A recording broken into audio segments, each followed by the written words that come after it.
H.C. Verma volume 2 concept of physics calorimetry question number 4 देखेंगे। Question number 4 है 4 2 centimeter 2 centimeter 2 centimeter cubes of ice are taken out from the refrigerator. In this question हम ice को 0 degree Celsius पे consider कर रहे हैं। Put in a 200 ml of drink at 10 degree Celsius. तो इसको लिखते हैं पहले मास ऑफ आइस। आइस का जो मास होगा, यदि हम एक आइस का मास लिखें तो mass is equal to density into volume, एक का होगा, और चार हैं तो इंटू 4 टाइम्स कर दिया हमने, तो चारों का मास हमें मिल जाएगा। तो this can be written what is the density, density of ice is 900, so this is 900। और वॉल्यूम आप लिखें तो वॉल्यूम हो जाएगा length into width into height, तो 2 into 2 into 2, but these values are in centimeter, हम इसे मीटर में कन्वर्ट करेंगे तो ये हो जाएगा 10⁻⁻⁶, और 4 आइस क्यूब है तो इंटू 4, और आपने सॉल्व किया तो ये जो वैल्यू आएगा वो 288 इंटू 10⁻⁻4 kg। इतना इतना, this is the mass of the ice, this is the mass of the ice. Similarly यदि मुझे मास ऑफ द ड्रिंक लिखना है, सो मास ऑफ ड्रिंक, यदि ड्रिंक का मुझे मास लिखना है तो this is again density into volume. तो डेंसिटी ऑफ ड्रिंक यहां पे देखेंगे, density of drink is 1000 kg per metre cube, maybe this is water, क्योंकि वाटर की डेंसिटी यही होती है।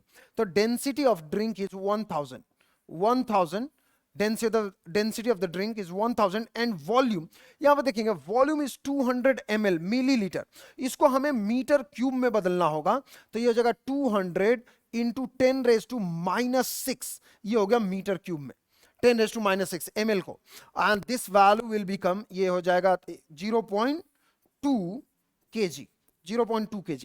ये रहे मास, इन दोनों के मास इतने इतने रहे। अब देखेंगे, अब दिया हुआ 200 ml of drink eight 10 degree Celsius, इसका जो टेम्परेचर है वो है 10 डिग्री सेल्सियस, और इसका जो टेम्परेचर है वो है 0 डिग्री सेल्सियस।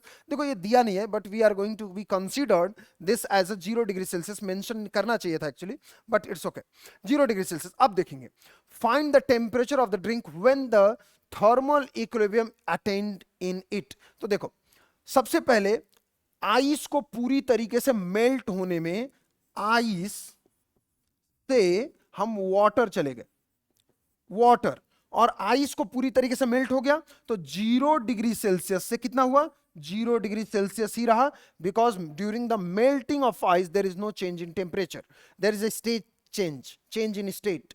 तो आपने लिखा Q is equal to M into L, तो आपने लिखा Q is equal to mass of ice we have calculated, this is 288 into 10⁻⁻⁴, और लेटेंट हीट ऑफ फ्यूजन दिया हुआ है 3.4 इंटू 10⁻⁵, तो आपने लिखा इंटू 3.4 इंटू 10⁻⁵, और इसको आपने सॉल्व किया तो this Q is equal to how much, this is 9792, ठीक है, तो 9792 जूल, 9792 जूल यहां से हो जाएगा आइस के लिए पूरी तरीके से मेल्ट करने में। दूसरा है ड्रिंक भी यदि 0 डिग्री सेल्सियस पे आ जाए, तो फॉर ड्रिंक,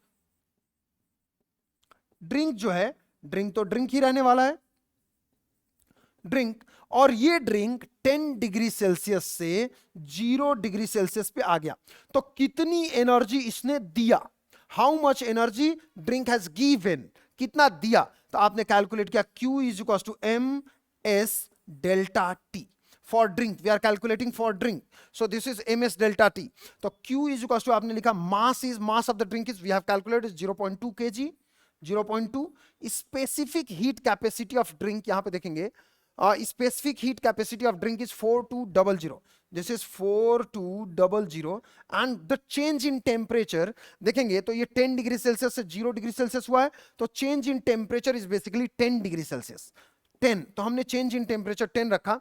इसको आप सॉल्व करेंगे तो हमारा जो Q का वैल्यू आ जाएगा, this value Q is equal to ये हो जाएगा 8400, दिस इज 8400 जूल। अब एक खास बात है, यहां पे ध्यान देंगे, हमारे पास पूरी तरीके से मेल्ट करने के लिए एनर्जी चाहिए था इतना, ड्रिंक अधिक से अधिक एनर्जी दे सकता है इतना। क्या ड्रिंक पूरी तरीके से आइस को मेल्ट कर पाएगा? Correct answer is no. इसका मतलब पूरी तरीके से आइस मेल्ट नहीं हुआ। And the final temperature, A part आपने लिखा, final temperature of mixture is 0 degree Celsius, क्योंकि पूरा आइस ही नहीं मेल्ट हो पाया ना, इक्विलिब्रियम मेंटेन हो गया। ठीक है, और ये ड्रिंक भी इतना हीट दिया आइस को, और इतना हीट लेकर के भी आइस अभी आइस में ही मेंटेन है, पूरा मेल्ट ही नहीं हो पाया। पूरा मेल्ट होने के लिए इतना चाहिए था, ड्रिंक के पास उतना था ही नहीं। तो जितना था उतना आइस ने लिया, मेल्ट हुआ, और उसके बाद से final temperature is still at 0 degree Celsius. B part देखेंगे, इसी का बी पार्ट है।